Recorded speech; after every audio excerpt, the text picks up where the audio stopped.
అంటే breaking news చూస్తున్న minor బాలికపై అత్యాచారం కేసులో బాధితుల పక్షాన టీ న్యూస్ పోరాటం ఫలించింది. ఎట్టకేలకు 9 రోజుల తర్వాత ఇటు పోక్సో కేసు నిందితుడు బండి భగీరథ్ పోలీసుల ఎదుట లొంగిపోయాడు. పేట్ బషీరాబాద్ పిఎస్ లో అయితే బండి భగీరథ్ సరెండర్ అయ్యాడు.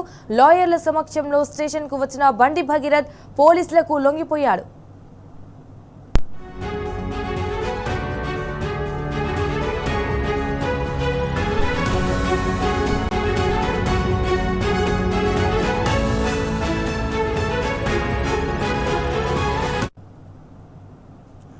సో రైట్, ఇక ఇదే విషయానికి సంబంధించి మరిన్ని డీటెయిల్స్ మా crime bureau chief Bhaskar phone in ద్వారా అందిస్తారు. రైట్ భాస్కర్, ఎట్టకేలకైతే 9 రోజుల తర్వాత పోక్సో కేసు నిందితుడు బండి భగీరథ్ పోలీసుల ఎదుట లొంగిపోయాడు అన్నట్టుగా తెలుస్తోంది. సో దీనికి సంబంధించిన అప్డేట్స్ ఏంటి?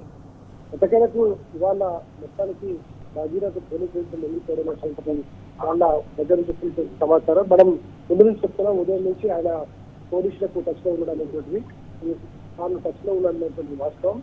తెలంగాణ న్యాయవాదుల సహకారంతో పేట్ బషీరాబాద్ పోలీసులకు వచ్చి లొంగిపోవడం చెప్పింది కూడా వాస్తవం. కానీ దీన్ని ఒక డ్రైనస్టిక్ గా చేయడానికి ఇప్పుడు ఎట్టకేలకైతే వాళ్ళు దొరికారు, వాళ్ళు వచ్చి లొంగిపోయారనేటువంటిది పోలీసులు చెప్తున్నారు. కానీ ఇప్పటికే బండి భగీరథ్ సంబంధించిన అంశంలో భగీరథ్ పోలీసులకు టచ్ అయి ఉన్నాడు. మొత్తం వివరాలు కూడా అన్ని తెలియజేశారు. దాన్ని సూచించడం కోసమే ఇప్పుడు లొంగిపోవడం అనేటువంటిది కొత్త డ్రామా తెలియజేశారు. దాదాపుగా 8 రోజుల తర్వాత ఎన్నికలకైతే మైనర్ బాలిక కేసులో పోక్సో కేసు రిలీజ్ అయినటువంటి భగీరథ్ లొంగిపోయడం అనేటువంటిది చాలా స్పష్టం. ఇటు నిన్న హైకోర్టులో ఈ టైంకి వేడిగా చర్చ మొదలైంది. ఇంకా 20 నిమిషాలు అంటే 9 గంటలకు మొదలైంది. ఆ మొదలైన తర్వాత 24 hours తర్వాత ఎన్నికలకైతే ఆయన లొంగిపోయినటువంటి దీని సందర్భంగా కేంద్ర మంత్రిగా ఉన్నటువంటి బండి భగీరథ్ ఒక ప్రెస్ కూడా తన కుమారుడిపైన న్యాయవేత్తల నమ్మకం ఉంది, ఖచ్చితంగా న్యాయం తీసుకున్నటువంటి ప్రెస్ నోట్ ను రిలీజ్ చేయడంతో పాటు ఈ మొత్తం అంశంలో పోలీసులు చాలా కీలక పాత్ర వహించారు. పోలీసులు భగీరథ్ ని కాపాడడానికి తీవ్ర ప్రయత్నాలు చేశారు. కానీ ఇటు హైకోర్టు ఆర్డర్స్ ఉండటం, వాళ్ళు కోర్టు ఆర్డర్ దాకా మేము నిర్ణయం తీసుకుంటామని చెప్పడం, ఇవన్నీ నేపథ్యంలో ఎట్టకేలకైతే ఉదయం జరుగుతున్నటువంటి హైదరాబాద్ పోలీస్ పట్టడానికి ఉదయం పేట్ పోలీస్ స్టేషన్ నుంచి చూసినటువంటి హైదరాబాద్ సైబరాబాద్ పోలీస్ స్టేషన్ దగ్గర రావడం, అక్కడి నుంచి బేచర్ కోర్టు చుట్టుకోవడం, ఈ మొత్తం వ్యవహారంలో స్టేషన్ బిల్డప్ కావడంతో పోలీసులు ఏం చేయాలనేటువంటి పరిస్థితుల్లో ఇక తనిఖీ క్షేత్రంలో పేట్ బషీరాబాద్ తీసుకొచ్చి అక్కడి నుంచి వైద్య పరీక్షలు కంప్లీట్ చేసి లక్ష్యం తీసుకొస్తారా, లేదంటే ఇప్పటికే స్టేట్మెంట్ రికార్డ్ చేస్తారా, వైద్య పరీక్షలు కూడా పూర్తి చేస్తారనేటువంటిది తనిఖీ క్షేత్రంలో క్లారిటీ కల్పిస్తుంది. ఎట్టకేలకు బండి భగీరథ్ మాత్రం పోలీసులతో లొంగిపోయినట్టుగా అధికారికంగా పోలీస్ డిపార్ట్మెంట్ వస్తున్నారు. భాస్కర్, మరి అసలు బండి భగీరథ్ పైన పోలీసులు అసలు ఎలాంటి చర్యలు తీసుకునే ఛాన్సెస్ ఉన్నాయి? ఇప్పటికే నమోదైనటువంటి పోక్సో కేసులో ఆయన డైరెక్ట్ గా రిమాండ్ తరలించాలి. తరలించేటువంటి క్రమంలో ఆయన స్టేట్మెంట్ రికార్డ్ చేసి ఆ రిపోర్ట్ జడ్జికి పెట్టాలి. కాబట్టి అప్పటికే ఆయన పోలీసులు దాని రిపోర్ట్స్ ని పూర్తిగా ప్రిపేర్ చేసి అక్కడి నుంచి వైద్య పరీక్షలు కంప్లీట్ చేసి అక్కడి నుంచి నేరుగా మేడ్చల్ కోర్టుకు తీసుకొస్తారు. ప్రస్తుతం మేడ్చల్ కోర్టు దగ్గర మెడికల్ కోర్టు క్లోజ్ ఉంది.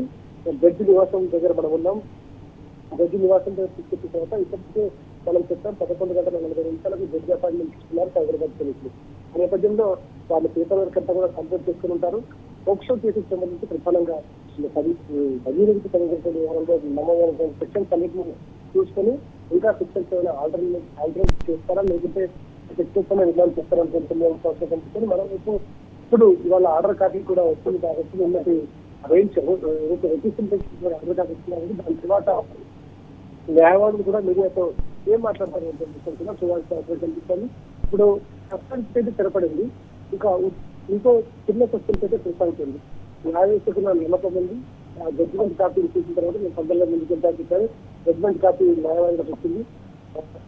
న్యాయవాదుల దగ్గర ఉన్న జడ్జిమెంట్ కాపీ ఆధారంగా పేట్ బషీరాబాద్ తీసుకొచ్చి లొంగిపోతారా, ఆయన సెంటర్ చేస్తారా, లేక దాని తర్వాత ఇంకేమైనా కోర్టులో తీసుకున్నటువంటి ఎగ్జామ్షన్స్ ఏమైనా ఉన్నాయని చెప్తారా, ఇవన్నీ కూడా తెలియాల్సిన అవసరం కలిస్తే ప్రస్తుతం ఒక చిన్న ఎక్స్టెన్షన్ అయితే కొనసాగుతుంది.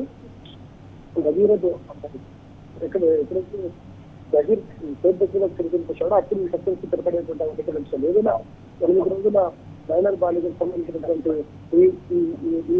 ఏదైతే ఇంత పెద్ద ఇష్యూ ఉందో ఇష్యూకి కాస్త రిలాక్స్ దొరికిందని చెప్పుకోవచ్చు. దీంట్లో ఆమె కొంత ఉపశమనం కూడా దొరికిందని చెప్పుకోవచ్చు. ఏదైతే బాధితురాలికి చేస్తున్నటువంటి ఫైట్ ద్వారా ఎన్నికల్ని ఒకరికైతే పోలీసులు అదుపులోకి తీసుకునేటువంటి అవకాశం ఉంది.